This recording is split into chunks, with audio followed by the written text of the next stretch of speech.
안녕하세요. 전국 투자자 교육협의회 최갑수입니다. 이번 시간에는 지난 시간에 이어서 중국 투자 전략을 할 때에 어떤 식으로 투자 전략을 짜야 될지 구체적으로 알아보는 시간을 갖도록 하겠는데요. 삼성증권의 전정규 애널리스트 모셨습니다. 전 의원님 안녕하십니까? 안녕하세요.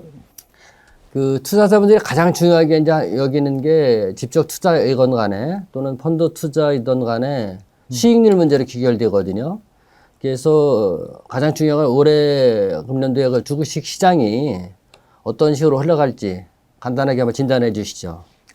예, 앞에 일부에서 말씀드렸던 것처럼 작년은 중국 시장이 상당히 힘들었습니다. 네. 그리고 올해도 미국이 주도하는 시장에서 좀 바뀔 것인가에 대한 고민들이 많이 있을 텐데 저희들은 중국 시장에 대해서는 작년 하반기, 여름부터는 비중 축소라고 말씀을 좀 드려왔었어요. 네. 중국 시장에서는 지금 떠나야 된다라고 말씀을 좀 드려왔는데 네. 올해의 저희들의 중국 시장에 대한 투자 의견은 중립입니다. 네. 중립하면 좀 애매하다. 이것도 아니야, 저것도 아니야, 뭐 이렇게 말씀하실 텐데요. 그건 아니고요. 작년에는 중국 주식시장에 있으면 좀 힘들어진다. 좀 손해를 볼 가능성이 크다라는 의미였고요. 네.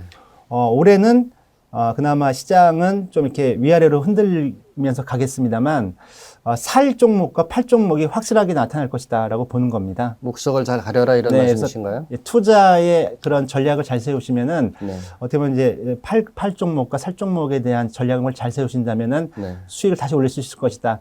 사실 중국 주식 시장은 원래 그런 시장이었습니다. 네. 액티브하게 투자하시고 성장이 확실한 것들에 투자했으면은 지난 20년 동안의 액티브 투자 포트폴리오들이요.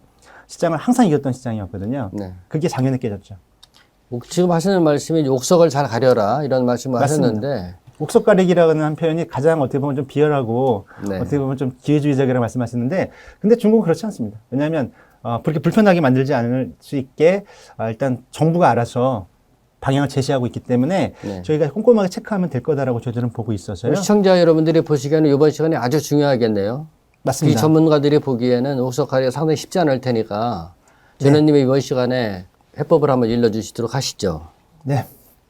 전체적으로 저희가 그래서요. 중립이라고 말씀을 좀 드렸는데 뭐 굳이 지수로 말씀드린다면은 상해 증시는 한 3,200에서 3,800 정도가 좋을 거라고 저희들은 보고 있고 네. 홍콩이 잠깐 큰 문제입니다. 홍콩이 이것저것 다 안 좋았었는데 홍콩 H 시장 같은 경우는 8,000에서 9,500 정도를 보고 있습니다만 네. 변동폭은 상당히 클 수 있다라고 보고 시장이? 있습니다. 예, 홍콩은 지금도 8,200, 300 왔다 갔다 하고 있습니다만 네. 때에 따라서는 뭐 코로나가 터지거나 아니면 홍다같이 또 부동산발 위험이 터지게 되면 7,500까지도 일시적으로 떨어질 수가 있을 텐데 네. 그러나 그 정도면 2008년 금융위 이후에 가장 낮은 숫자까지 떨어지는 거예요. 네네. 그래서 홍콩 시장은 미리 선조정을 많이 받았기 때문에 이제 종목을 좀 더 잘 고르자라는 저희들 생각을 하고 있고요. 네. 시장 전체적으로 그럼 올해의 시장의 위험 요인이 무엇인가라고 네. 봤을 때는 상반기는 경기하고 그다음에 코로나입니다. 그렇겠죠. 예, 상반기는 네. 경기가 지금 떨어지고 하강하고 있기 때문에요. 네.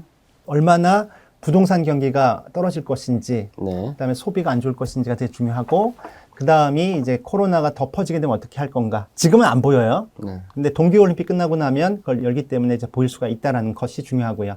그리고 기회는 뭔가 왜 비중 축소해서 중립을 올렸는가가 말씀드린다면 네. 정부 정책은 작년보다 나아질 거라고 보고 있기 때문입니다. 정부 정책은 나아질 작년은 내내 그냥 정부가 네. 주시장에 아주 안 좋은 역할을 했거든요. 것이다. 네. 규제만 했고 긴축했던 이런 정책이었는데 올해는 긴축 같은 건 없습니다. 부양으로 돌아설 거고 규제도 조금씩 이제 좀 풀리지 않을까라는 그런 기대가 제일 크다라고 말씀 좀 드릴 수 있을 것 같아요. 네. 그렇다면 이제 하나씩 그 자세한 내용 강론으로 한번 들어가 보도록 하겠는데 그 금년도에 그 중국 주시장 투자에서 시장 참여자가 가장 고려해야 될 위험 요소라고 할까요? 그거는 어떤 게 있을까요? 예. 먼저 위험 요인을 저희가 짚어드리는 이유가 네. 일단 어려운 것부터 알아야지 그렇죠. 극복할 수가 있기 때문에 그렇습니다. 네. 위드 코로나 하고요. 부동산이 제일 크다라고 말씀드릴 수 있어요. 상반기에는요. 근데 하반기로 가면 또 미중 분쟁이 아까 전 회에서 말씀드렸던 것처럼 미중 분쟁이 커진다라는 게 있는데 그건 뒤 얘기니까 일단 위드 코로나하고 이제 부동산 헝다 문제에 대한 말씀을 좀 드릴 건데요. 일단 코로나는 중국은 백신은 상당히 지금 접종률이 높은 상태입니다. 거의 90%까지 입박했고 네. 심지어는 이제 8세부터 이제 초등학생들도 줄 서서 백신을 맞고 있거든요. 네. 그만큼 백신의 부작용이 없기 때문인데 백신의 부작용이 왜 없냐면요. 효과가 없기 때문에 그렇습니다. 효과에 대한 신뢰가 없어요. 그러니까 저렇게 똘똘똘똘 지금 뭐 텐진 아니면 시안 공장도 멈추고 시안 다 지금 가둬놨지 않습니까? 네. 통제만 하고 있는 그런 상태인데 그 통제를 풀 수 있는 거는 동계올림픽 끝나고 나서부터 풀 수 있을 겁니다. 그래서 동계올림픽이 끝나고 나면 이제 다시 이제 사람들 이제 소비 활동해야 되니까 풀어주게 될 텐데 그러면 그동안 중국에서는 경험하지 못했던 델타 바이러스와 오미크론에 대한 그 변이가 그때 진정으로 테스트를 받게 될 거거든요. 네. 지금 한국도 지금 3,000명, 뭐 5,000명 이랬었는데 지금 중국은 해봤자 100명, 200명이거든요. 근데 뒤늦게 3월부터 코로나가 퍼지는 것도 하나의 좀 위험 요인이 된다라고 저는 생각을 하고 있고요. 그 다음에 이제 두 번째가 헝다와 부동산 위험입니다. 네네. 헝다와 부동산 위험은요. 일단 헝다는 엄청나게 규모가 큰 부채를 갖고 있지 않습니까? 그렇죠. 중국은 역대적으로 이렇게까지 큰 부채 위험을 맞이한 적은 없습니다. 네. 한국은 IMF가 있었지 않습니까? 네. IMF 때 대우가 갖고 있었던 부채 규모가 우리나라 GDP의 한 10%였다고 하더라고요. 네. 근데 헝다의 부동산 개발업체가 갖고 있는 중국에서는 2등이었죠. 부동산 네. 개발업체요. 네. 헝다가 갖고 있는 부채 규모는 중국 GDP의 한 2% 정도 됩니다. 네. 그러니까 뭐 작다면 작지만 굉장히 큰 거거든요. 네. 근데 헝다는 이미 부도가 났습니다. 사실은. 네. 일적 부도가 났고 헝다만 죽는 게 아니라 이제 뒤에 있는 이제 옆에 있는 부동산 개발업체 같이 죽고 있거든요. 그렇죠. 같은, 그래서 예. 지금은 헝다에 대한 리스크에 대한 이 관리가 되게 중요하게 됐는데요. 헝다는 이제 부동산 개발업체들이 폭망하고 지금 같이 이렇게 안 좋아진 상황이기 때문에 중국 정부의 개입이 상당히 빨라진다는 건 좋은 겁니다. 헝다가 부도 났다는 걸 인정해 주는 것부터가 좋은 거예요. 네. 그러니까 중국 정부가 지금부터 해야 될 일은 부동산 개발업체들의 부실을 빨리 처리해야 되는 거죠. 네. 부실 처리를 속도를 높이고 두 번째는 그것만으로는 안 됩니다. 개발업체들 다 죽었을 때 그대로만 죽여버리면 건설업체도 죽고요. 줄줄이 도산하거든요. 그렇죠. 특히 중국은 부동산에 대한 비중이 높기 때문에 소비도 죽고 생산도 죽고 투자도 죽습니다. 네. 그래서 부동산을 부양을 해야 됩니다. 네. 그래서 부양 정책도 상당히 중요하기 때문에 네. 지금부터는 부동산 경기의 부양이 되게 중요하게 됐다라고 보시면 될 것 같습니다. 헝다에 대한 리스크는 이제 앞으로 중국 부동산이 어떻게 흘러가느냐가 되게 중요한데 네. 앞으로 이제 2월, 3월 달 춘절 끝나고 나서 동계올림픽 보시면서 중국 부동산도 같이 보셔야 되는 거예요. 지금 하신 말씀을 정리를 해보면은 두 가지 이제 시한폭탄이 있는데 하나는 코로나 문제, 네. 또 하나는 헝다와 얽혀 있는 부동산 시장, 이거를 효과적으로 어떻게 헤쳐나갈 것이냐, 요거로 귀결이 되는데, 그렇다면 올해 이제 주식시장 쪽으로 화제를 돌려봐서요. 네. 우리 주식시장에서 그 기대할 만한 기회 요인이라고 할까요? 네. 그게 무엇이 있을까요? 그렇죠. 이제 기대하고 기회운이 없으면 뭐 투자의 대상이 아니 되겠죠. 올해의 중국 주식시장의 가장 큰 그런 기대는 정부 정책입니다. 네. 결자 해지라고 말씀을 좀 드려야 될 것 같은데요. 네. 작년은 중국 주식시장을 사실은 가장 힘들게 했던 게 정부 정책 아니었습니까? 네. 그래서 정부 정책에 대한 이제 리스크 정도가 되게 중요한데요. 중국 정부 정책 리스크는 크게 보면 세 가지로 볼 수가 있는데 하나는 경제 운용을 어떻게 하느냐. 네. 긴축이냐 부양이냐죠. 네. 두 번째는 규제 강도. 네. 세 번째는 대외적인 정책이 미국하고 얼마나 갈등을 맺는가. 이 세 가지인데 작년에 3분기가 가장 안 좋았습니다. 규제도 어마어마했고요. 긴축도 진행이 됐거든요. 네. 그리고 떨어지기 시작합니다. 그리고서는 결국은 이제 올해로 들어오면서 이제 긴축은 사라지고 부양으로 간다는 것이 첫 번째고요. 두 번째는 거기에 이제 규제도 어느 정도 이제 피크 치고 더 이상 시끄럽지 않게 하지 않겠냐라는 기대. 사실 이겁니다. 정부 정책에 대한 리스크가 작년 너무 컸고 올해는 조금은 이제 도와줄 수 있는 그런 시간이 되지 않는가가 되게 중요합니다. 네. 지금 경기가 떨어지고 있기 때문에 네. 정책이 되게 중요한데요. 자, 네. 그렇게 보시면 작년에는 선진국은 부양이었고 중국만 긴축이었지 않습니까? 그렇죠. 정책만으로도 시장이 안 되는 거였어요. 네. 근데 올해는 미국은 3월부터 긴축 들어가잖아요. 그렇죠. 그러니까 선진국은 긴축 들어가고 중국은 이제 부양을 들어간다는 거는 상대적으로 정책은 또 중국이 나아졌다라는 것도 중요합니다. 네. 그다음에 이제 마지막으로 이제 가장 중요한 게 포트폴리오 전략을 어떻게 짤 것이냐. 요거 부분이 될 것 같은데 이 부분이 투자자분들이 또 제일 관심이 많을 걸로 생각되거든요. 네. 그 올해 만약에 중국 투자를 검토를 하고 있다라고 하면은 핵심 포트폴리오 전략을 어떻게 짜야 될지 한번 한 말씀 해주시죠. 예. 워낙에 제가 포트폴리오랑 전략을 좀 말씀 좀 해드리고 싶어서 정보 정책의 주요한 내용들은 다 빼버렸거든요. 네. 사실 뭐 부양 정책을 어떻게 세부적으로 합니까? 라고 했을 때 뭐 소비 부양도 한다, 부동산 부양도 한다, 금리나 한다, 뭐 이런 얘기들은 다루지 않았습니다. 더 중요한 건 그만큼 포트폴리오에 대한 전략이기 때문인데요. 네. 자, 이제부터 포트폴리오 전략에 대한 기본적인 말씀을 좀 드릴 텐데요. 네. 제가 처음에 이 방송을 좀 시작하는 때 말씀드렸잖아요. 중국은 중립이지만 잘 선택하면은 분명히 기회가 있다고 말씀드렸지 않습니까? 네. 그게 되게 그냥 허투루한 말은 아니고요. 중국은 그 과거에 계속 그래왔기 때문에 네. 다시 한번 강조해 드리는 겁니다. 자, 네. 보시면 중국 주식시장은요. 이 그림을 보시면 고속 성장을 해왔기 때문에 네. 속도감 있게 성장을 하면서 명확하게 뭘 사고 뭘 팔아야 되는지를 보여주었던 시장입니다. 네.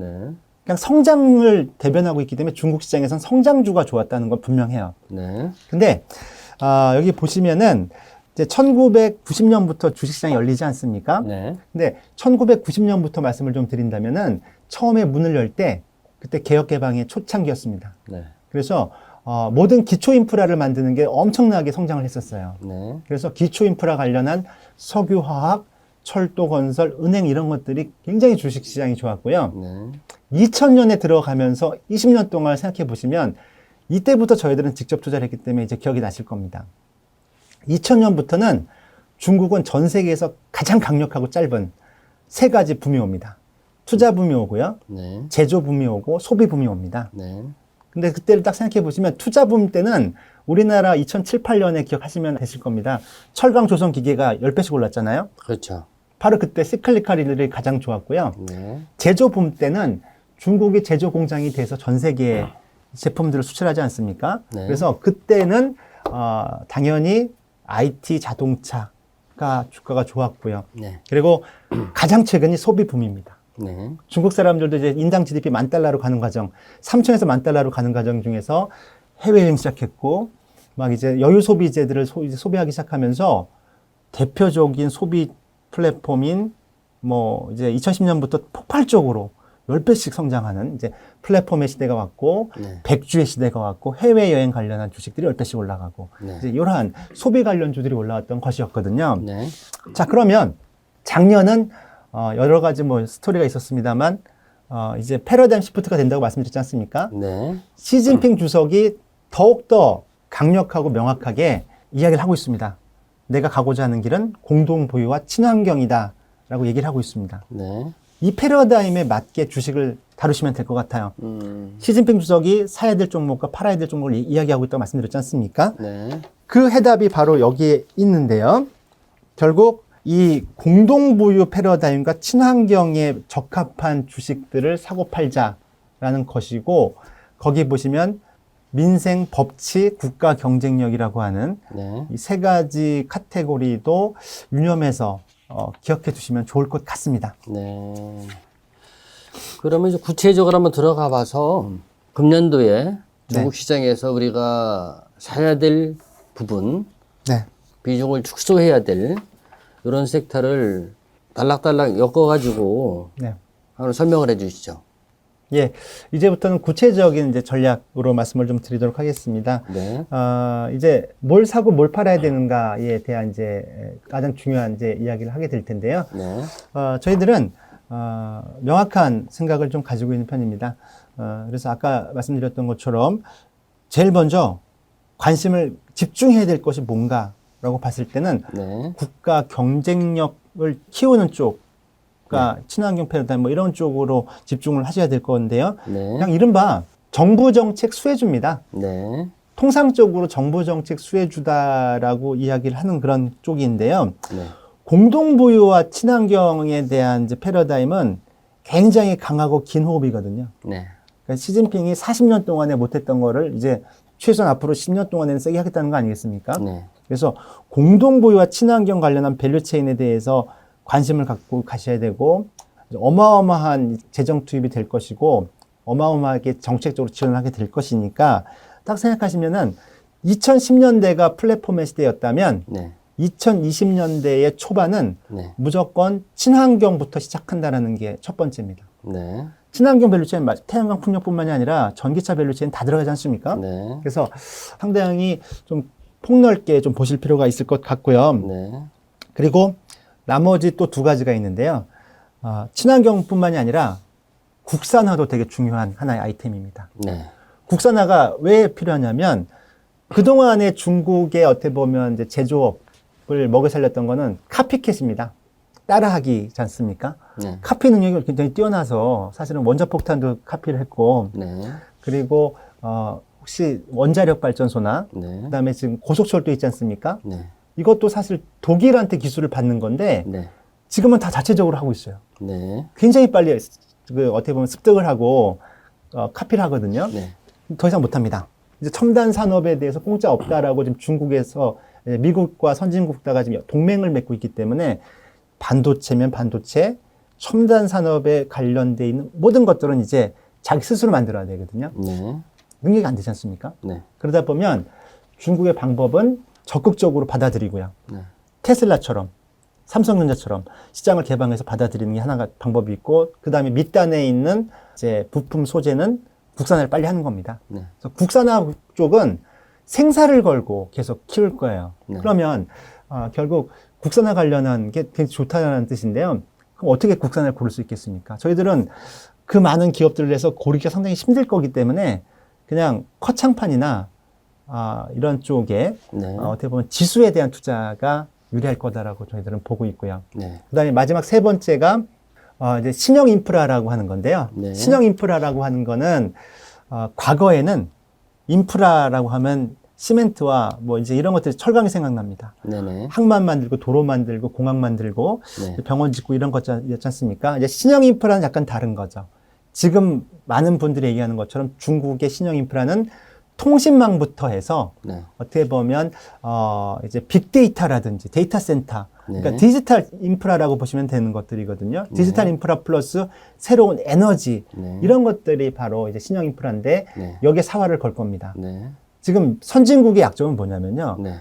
구형 인프라가 너무 잘 돼 있기 때문에 신형 인프라가 지금 잘 침투가 안 되고 있거든요. 네. 근데 중국은 구형 인프라에서 신형 인프라로 빨리 넘어가게 될 텐데 중국의 적극적인 투자자는 바로 올해는 돈을 어차피 써야 되고 부양을 해야 될 때 더 많은 투자가 계속 들어가게 될 것 같아요. 네. 그래서 데이터 센터, 뭐 AI, 아니면 메타버스 이런 것들에 대한 통신망 구축에 굉장히 노력을 많이 할 거고 또 신에너지 분야에서는 다시 한번 강조해 드리는 게 원자력 밸류체인. 네. 전 세계에서 가장 강력한 원자력 생산 기지가 만들어지니까 중국 원전 관련한 주식들도 상당한 이제 매력이 있을 텐데 네. 지금처럼 말씀드렸던 이제 이러한 것들은 이제 친환경, 그 다음에 국산화, 신형 인프라 요 관련한 그런 기업들은요, 작년에 주가가 좋았습니다. 중국 주시장 어렵다고 말씀드렸는데 좋았어요. 네. 그래서 지금은 오히려 섹터 로테이션으로 주가 조정을 받고 있는 겁니다. 그래서 트레이딩이라고 저희가 말씀을 좀 드리는 거거든요. 네. 트레이딩이라고 하는 거는 1분기 때 조정 받을 때 기회가 있을 것이다. 그냥 CATL을 보시면 됩니다. CATL 주가는 원래 전기차는 중국에서 뭐 작년에 300만 대가 팔렸고요. 올해 한 500만 대 보고 있지 않습니까? 네. 결국 2천만 대 가잖아요. 내연 자동차가 없어지고 이제 전기차로 가니까 계속 성장할 텐데 전기차가 꼭 1분기엔 빠집니다.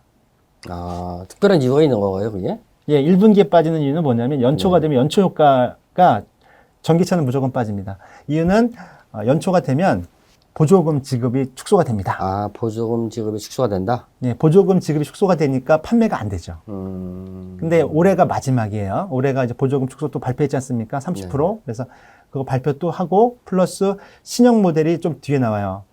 그래서 지금 1분기에 빠지는 그런 시기가 맞습니다. 그러니까 결국 주식을 살 수 있는 기회를 주는 거죠. 그러니까 바로 트레이딩 할 수 있는 기회가 지금 오고 있다. 1분기에 이렇게 보시면 될 것 같고요. 지금 이제 하신 말씀을 정리를 해보게 되면은 정부 정책에 부합하는 네. 포커스를 맞춰야 된다는 말씀을 하시면서 네. 친환경 분야 또는 신형 인프라 산업 쪽 네. 이렇게 이제 말씀을 한 것으로 요약이 되는데 그 단기 기초 산업 분야는 어떻게 접근을 해야 될지 한번 말씀을 해주시죠.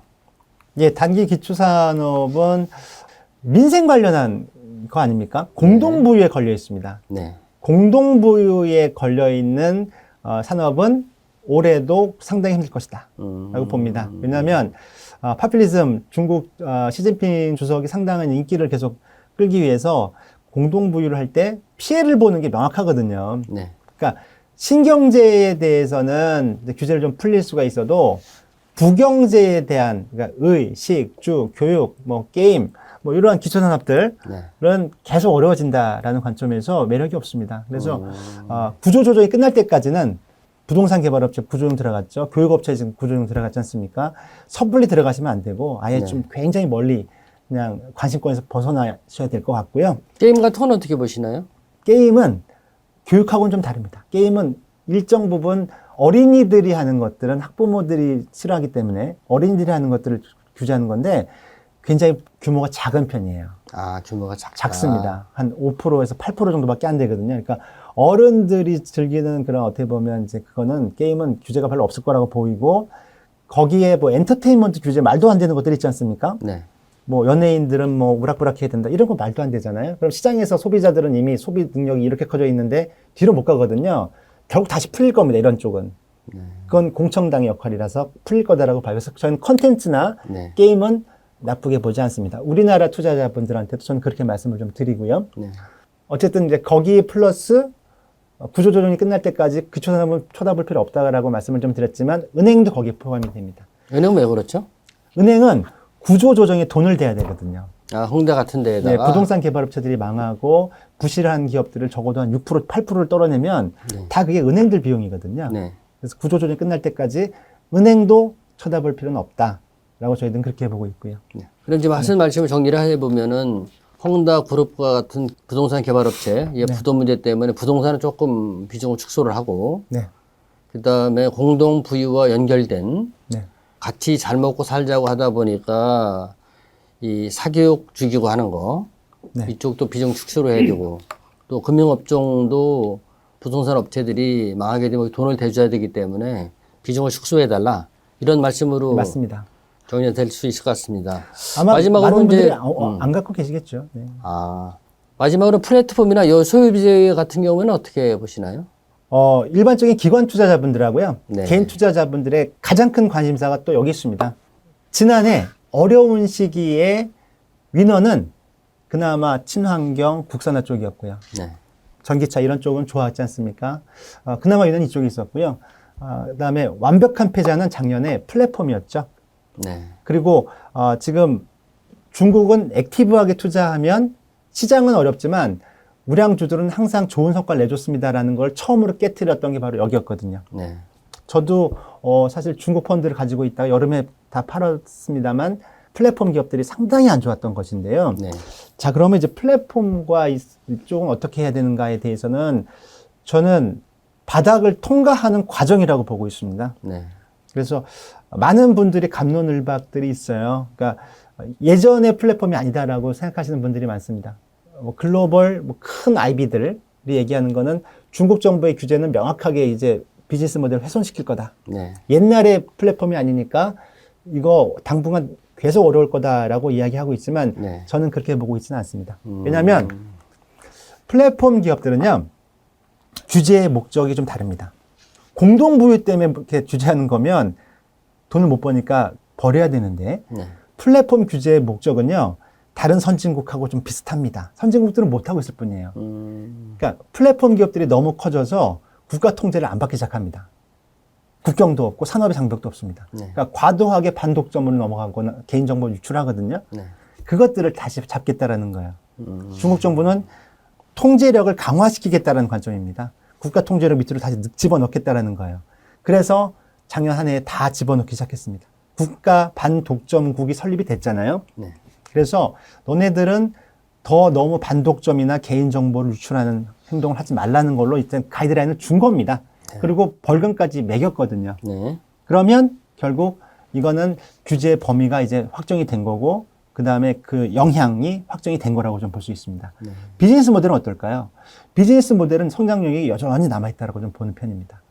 왜냐하면 플랫폼의 가장 큰 어떻게 보면 전방 산업은 내수 소비랑 온라인화입니다. 네. 소비 시장은 앞으로 2배가 더 커질 거고요. 네. 그리고 지금 온라인 소비가 중국이 25% 정도 되는데요. 네. 앞으로 10년 동안에 35에서 40% 가지 않겠습니까? 네. 그러니까 결국 한 3배 정도 시장은 커질 거다라는 거죠. 네. 거기에 새로운 서비스가 있습니다. 네. 뭐 메타버스, NFT 뭐 많지 않습니까? 네. 그다음에 자율주행, 뭐 AI 뭐 이런 것들에 대한 새로운 서비스들이 있기 때문에 지금은 투자의 시기가 다시 돌아온 거예요.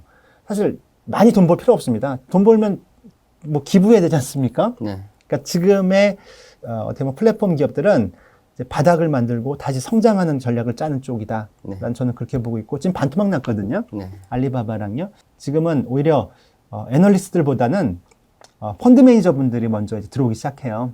원래 좀 먼저 사는 사람이 먼저 움직이지 않습니까? 네. 찰리 먼거 같은 분들, 네.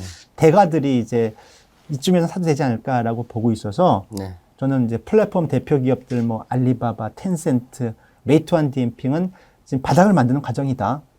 올해 상반기 안에는 좀 수익을 낼 수 있을 것이다. 근데 이거는 바로 항생테크 ETF까지 넘어가거든요. 기회는 있다라고 저는 그렇게 보고 있습니다. 또 하나 질문을 드리고 싶은 게 있는데 지금까지는 이제 종목이나 업종 쪽에 어프로칭하는 방법을 설명을 해주셨는데 네. 그렇다면 이제 직접 투자 쪽이 아닌 간접 투자를 하는 이제 펀드 가입하시는 분들도 있잖아요. 두 가지 패턴으로 나눠가지고 기존에 중국 펀드를 가지고 있는 당연히 물론 수익률은 좋지 않았지만은 네. 그분들은 계속 가지고 가는 게 나을지 또 하나는 그 중국 펀드를 가지고 있지 않은 분들이 그런데 물론 플럭추에이션은 심하겠지만 새로 가입하는 게 좋을지 요거에 대해서 한 말씀 해주시죠. 어떻게 보면 두 질문이 다 똑같은 결론일 그렇죠. 것 같습니다. 뭐냐면 저는 뭐 시장을 믿지는 않더라도 네. 액티브한 펀드는 수익을 계속 꾸준히 낼 거다라고 생각하다가 작년에는 그것까지 팔았던 이유는 규제 리스크 때문에 그랬던 거거든요. 근데 이제 규제 리스크가 완화되고 부양으로 돌아서게 되면 다시 원상태로 복귀가 시도가 될 거라고 저는 그렇게 보고 있습니다. 그래서 어떤 중국 펀드를 갖고 계신지가 되게 중요합니다. 제가 지금 강조해드렸던 시진핑 주석의 공동보유와 친환경 패러다임에 맞는 길로 가고 있다면 그 펀드는 당연히 보유하셔야 되는 거고요. 네. 그리고 새로 가입하시고 싶은 만약에 펀드, 지금 미국이나 한국에 대한 지금 사실 올해에 대한 수익률도 한 5%에서 거의 뭐 7, 8% 정도밖에 기대하지 못하지 않습니까? 네. 근데 그거보다 좀 더 높은 수익을 올릴 수 있다고 생각하는 펀드를 가입하시려면요. 그거에 맞는 이제 어떻게 보면 이제 중국의 테마형 ETF나 아니면 상품에 가입하시면은 충분히 가능할 수 있다. 저는 그렇게 생각을 하고 있습니다. 네네. 이게 말씀을 듣다 보니까 이제 그 정리할 시간이 됐는데 종목이 됐던 아니면 펀드가 됐던 오늘 시간에 공부를 좀 많이 해야 되겠다라는 걸 이제 느꼈고요. 그 지금까지 이제 시청해주신 여러분들께 진심으로 감사드리고요. 금년 뒤에 공부 많이 하셔가지고 좀 더 나은 수익률이 제고될 수 있도록 노력해보는 한 해가 됐으면 좋겠습니다. 지금까지 시청해주신 여러분들께 감사드립니다. 고맙습니다. 감사합니다.